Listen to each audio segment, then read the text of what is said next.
I look forward to the show every day because I work out my hostility and my depression.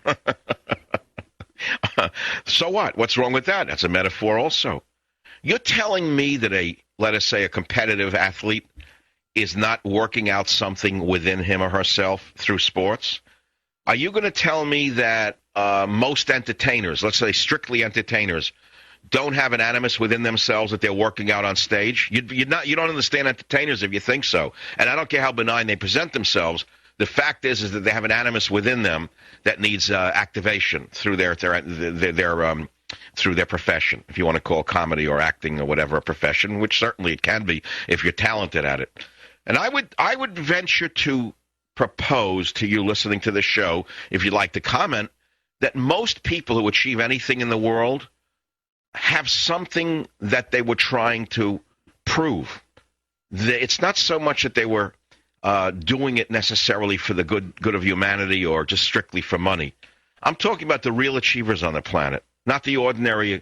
Although even the ordinary achievement requires a tremendous amount of push.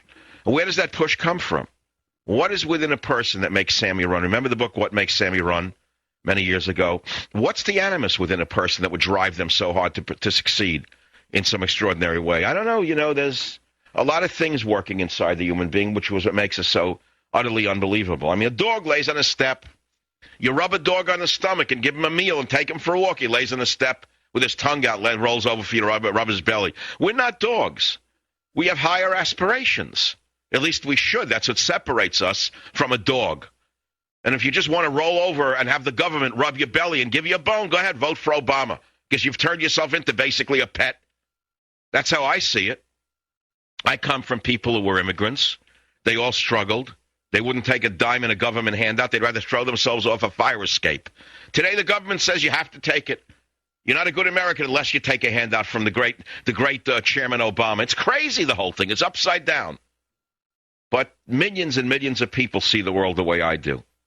Whether we are a diminishing number of people is the question. Whether the next generation or let's say the younger generation still can have a work ethic in a society like this, and whether they still want to achieve, I don't know. Certainly some do.